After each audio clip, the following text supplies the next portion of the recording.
Rashford, Garcia, Pablo Torre, Yamal, Pedri. Barcelona are creating a squad that is poised to dominate anyone. With Hansi Flick in charge, 2026 is looking terrifying. The depth, the talent, the mentality, it's all coming together. But what does this new squad look like? And can they win the treble this season? Well, let's talk about that.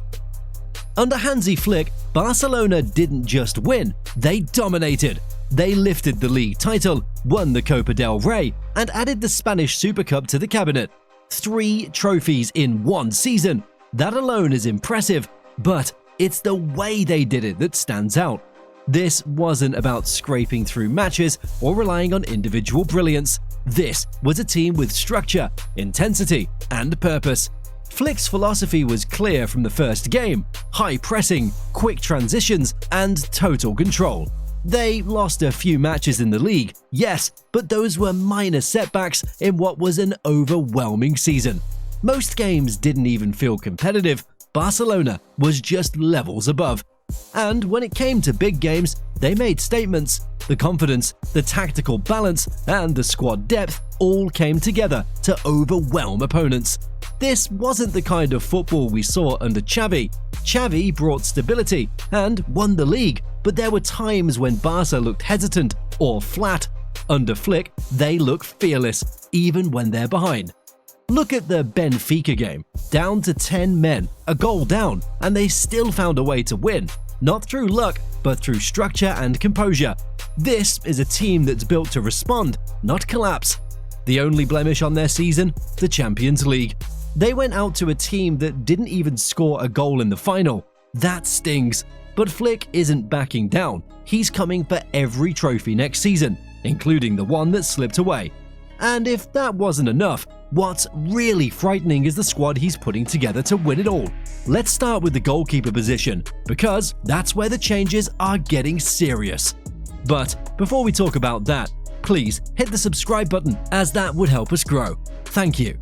Wojciech Szczęsny came out of retirement this season, and honestly, he's surprised a lot of people. 14 clean sheets in 30 games is a strong return, especially for someone who hadn't been playing regular football for a while. His experience helped bring calm to the backline, and there were moments where his shot stopping and leadership genuinely saved points. He did his job, and he did it well. But here's the thing, he's not the long-term fit for what Flick wants. Flick's system requires more than just a good shot stopper. He needs someone who can build from the back with confidence, step high up the pitch, read the game like a sweeper, and start counterattacks with precision. Szczęsny has strengths, but his passing range, mobility outside the box, and comfort under pressure don't fully align with that. If you're enjoying this video so far, don't forget to give it a like and hit the subscribe button too. Now back to the video. You might be thinking, what about Ter Stegen? He's been part of Barcelona for years, and technically, he fits that modern profile. But the truth is, there have been too many inconsistent moments. He still struggles when it comes to claiming crosses, especially under high pressure. He's also prone to decision-making errors in key matches, and Flick can't afford that if he's trying to go all the way in Europe next season. Iñaki Peña had his chances too, but the pattern is the same. Hesitation under pressure, poor command in the box, and a tendency to play it safe when Flick wants vertical progression. This is why Barcelona is now targeting Jean Garcia. And let me tell you, this kid is different. Garcia has been one of the most impressive performers at Espanyol this season, and it's not just because he makes highlight reel saves. He's composed, he's proactive, his reading of the game is top tier, and you can see the Neuer influence all over him. Like Neuer, he doesn't just react, he anticipates. He's comfortable stepping up as a sweeper, his footwork under pressure is sharp, and his distribution is quick and accurate. He's constantly involved, which is exactly what Flick wants from his keeper. But more importantly, Garcia has shown up in big moments, and that's what separates him. Take the Barcelona derby back in November. Espanyol lost that match 3-1, but Garcia made 6 massive saves against his future club at the Olympic Stadium. He kept the scoreline respectable in a game where Espanyol was completely under pressure. It wasn't a win, but it showcased his ability to stay composed in high-pressure environments. Then there was that performance against Real Madrid in February. Espanyol was struggling at the bottom of the table and Madrid were flying, but Garcia pulled off 7 saves, including 2 in the dying minutes, to secure a stunning 1-0 win. That wasn't just a big performance, it was a statement. He was the man of the match and showed he could rise against the best. And if you want a moment of pure technical brilliance, look at the save he made against Real Sociedad a week later. Luka Sušić was through on goal, and Garcia denied him with a perfectly timed foot save, a stop that later won La Liga's Save of the Month. These kind of reflexes in those kind of moments are what separate good keepers from great ones.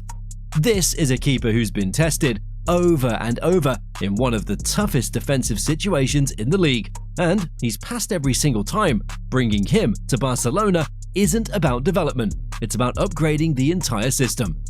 In Flick's setup, having that last line of security, which also acts as the first line of attack, is non-negotiable. Garcia ticks every box. With him in goal, Barcelona will be better equipped to dominate possession, control transitions, and recover high up the pitch without fear of getting exposed. And that's just the start, because now we need to discuss what's happening in front of him, as this is where Barcelona has made some of the most important and overlooked improvements. It's not flashy, it's not trending on social media, but it's what makes this whole project look terrifying heading into 2026. Starting with Koundé, he's finally settled into the right-back role, and this time there's no drama. No more debates about whether he should play centrally. Under Hansi Flick, he's embraced that fullback position, and you can tell. His positioning is sharp, he knows when to push high and when to hold. His timing, both on tackles and overlapping runs, has improved massively. And in the build-up, he's playing like an inverted fullback at times, stepping into midfield, making clean passes, and contributing to ball progression. He's not just filling the role, he's owning it. Then there's the centre-back pairing, Pau Cubarsí and Inigo Martinez. Honestly, this partnership might be the most balanced Barcelona has had in years. Cubarsí is just special, composed beyond his years. He doesn't dive in, he reads the game early, positions himself well, and plays with a calmness that makes you forget he's still a teenager. And it's not just about defending. The way he carries the ball, breaks lines with passes, and stays press-resistant under pressure has added a whole new dimension to how Barca builds out from the back. Now add Inigo next to him. He's not the flashiest, but he's solid, experienced, and aggressive when needed. He's the one doing the dirty work, winning headers, handling physical duels, covering for Balde when he pushes high. And the chemistry between him and Cubarsí, it's clear. They're not stepping on each other's roles, they trust each other. That kind of understanding takes time, and Barcelona already has it. Speaking of Balde, this is a huge boost. His injury last season disrupted a lot of Barcelona's rhythm, but now that he's back in full form, you can see the difference. Defensively, he's a nightmare for any winger. His one-on-one defending is elite, fast feet, good body positioning, and he rarely overcommits. But where he makes an impact is going forward.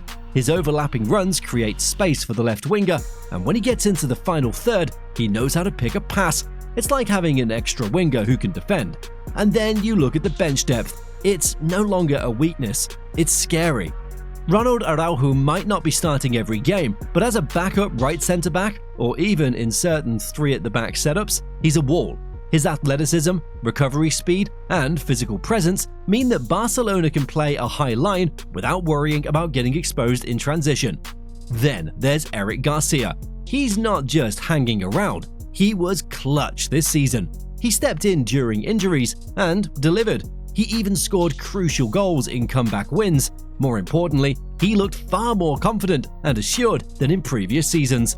It feels like he's finally grown into his role. Christensen is another key piece. Whenever Inigo needs rest or rotation, he slides in seamlessly. No panic, no drop in quality. He reads the game well, and in a possession-heavy system like Flick's, he fits perfectly. And for when Balde needs a rest, you've got Mika Faye Martins at the back.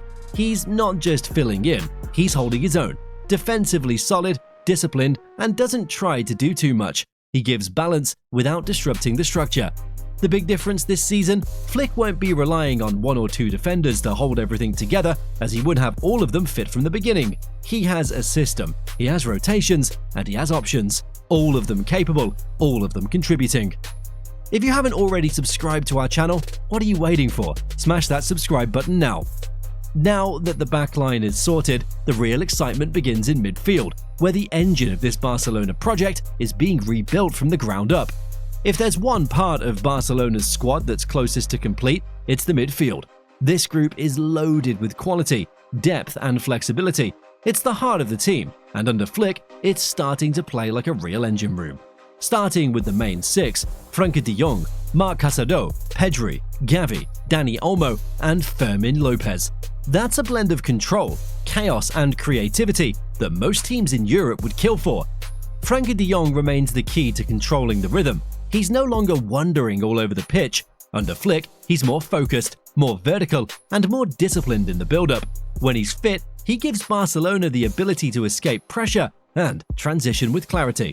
Marc Casado has grown into the perfect partner for him. He does the dirty work, screening the backline, keeping things simple, and breaking play when needed.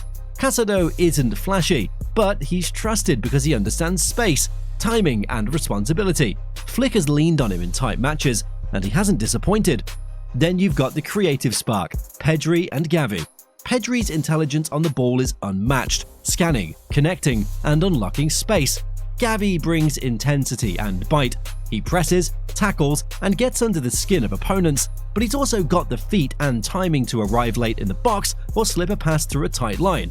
Dani Olmo gives the midfield attacking thrust. He plays between lines, drifts wide, and brings goals. Exactly what you need when the team gets too passive in possession. His movement opens space for others and gives the attack more angles.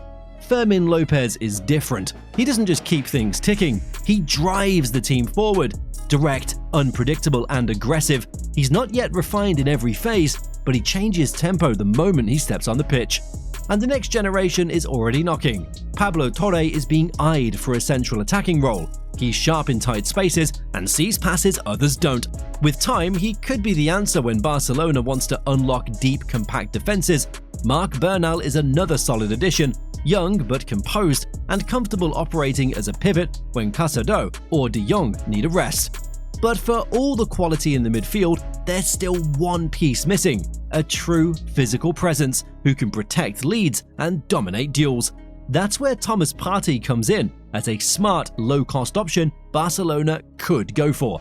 Partey isn't a long-term project. He's 32 in 2026, but what he does offer is immediate impact. His contract situation makes him potentially available for a very low fee, and with Barcelona's financial constraints, it's the kind of calculated risk that could pay off massively. Why does he make sense? Because when Barcelona are 1-0 up away from home in the Champions League round of 16 and the pressure is building, you need someone who can hold the line. Someone who knows how to shield a back four, slow down the game, win duels, and calm chaos. That's exactly what Partey does. He adds leadership, expertise, and defensive presence, none of which you get consistently from the current midfield group. He'd also take the pressure off Casado and de Jong in the big games. Flick wouldn't need to force a young player into a high-stakes holding role. Partey can anchor that space with composure and anticipation. The deal would depend on finances and Partey's willingness to rotate, but tactically, he solves a very specific and very real issue Barcelona has had in recent years: protecting narrow leads in big matches. So, while the midfield is already stacked with talent, a move for Partey could be the final touch to make it bulletproof, not just beautiful. But now, we move to the part of the pitch that will get people out of their seats: the attack. Barcelona's front line right now, it feels like it's right on the edge of something special. You look at that starting trio: Rafinha on the left, Lewandowski in the middle, and Lamine Yamal on the right, and it just works. It's a well-balanced setup. Rafinha brings that high-energy pressing, directness, and cutting inside with real intent. Lewandowski, even at this stage of his career, is still incredibly sharp in the box. His movement, his link-up play, and his finishing remain top tier. And Yamal, he's the wild card, the game breaker. He's not just a talent anymore, he's a system player and a match winner. Whether it's beating his man one-on-one or slipping in a pass no one else sees, he's become the one defenses focus on, and for good reason. But the intergame exposed a clear vulnerability in this attack: depth. Barcelona went into extra time in that match completely exhausted. Yamal was swarmed by 2, sometimes even 3 defenders, and there was no one fresh or dynamic enough to pull defenders away or break the pattern. Rafinha looked drained, and Lewandowski couldn't create anything on his own. Flick had no real attacking options off the bench to change the tempo or shift the game's momentum. That moment made it obvious. If Barcelona wants to survive in Europe's toughest matches and push for titles on all fronts, they can't rely on just one attacking plan or 3 players. That's why there's serious talk about bringing in Marcus Rashford. He's not a typical Barcelona signing, but that's exactly why he might work. Rashford had a poor stretch at Manchester United, especially under Amorim, but his loan to Aston Villa, that changed the conversation. He looked confident again, back to making those driving runs in behind, taking defenders on, and scoring off the shoulder of the last man. His pace and direct style, they're ideal for Flick's counter-attacking patterns, especially when teams push high. If this move happens, it's not to replace anyone. It's to rotate, to keep things fresh, and to give Barcelona another look. Rashford can play wide or centrally, and that kind of versatility matters in the modern game. Then there's Ferran Torres, who's quietly become one of the most effective attacking players in the entire squad. 19 goals and 7 assists in under 2,000 minutes is no joke. He's become Flick's go-to option off the bench, and it's easy to see why. He times his runs well, knows when to arrive in the box, and doesn't overcomplicate things. He's figured out his role. He doesn't need to start every game to be decisive. Whether it's as a left winger, false 9, or even right side cover, Ferran always brings energy and intent when he comes on. That's gold for a team chasing multiple trophies. Still, Yamal's position on the right wing is so crucial that Barcelona can't afford to overplay him. He's already shown signs of fatigue in certain stretches, and in a long season, that becomes dangerous. Flick can shift Rafinha over when needed, but it's not always ideal, especially when the team loses width or balance. This is where the idea of signing Leroy Sané becomes so intriguing. He's available on a free transfer, and that makes him a low-risk, high-reward opportunity. Sané has already played under Flick, and he played well. He understands Flick's intensity, pressing triggers, and positional demands. He's fast, technically clean, and smart with his decision-making. He doesn't need the ball at his feet consistently. He finds the space, stretches defenses, and scores goals. Imagine being able to rest Yamal and still find a right winger who can score, assist, and keep defenders on their toes. Sané gives Barcelona something they've lacked for a while, a wide attacker who doesn't just fill in, but threatens teams when coming off the bench or starting in big games. He also adds a layer of tactical variation, allowing Barcelona to either keep their width or invert him to link up through the middle. So, as things stand, the front line has the foundation.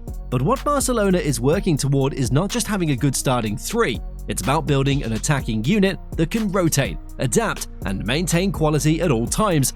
The starters bring the identity, but the backups will determine whether this team survives the full grind of the season. And Flick knows this. Hansi Flick isn't just building a team, he's crafting a machine. Every position has a purpose, every player has a role, and everything is headed towards one clear objective: dominance in 2026. But what do you think? Can he dominate with this squad? Well, let us know in the comments below, and don't forget to check out our last video, the 2026 squad of Manchester United. Thank you.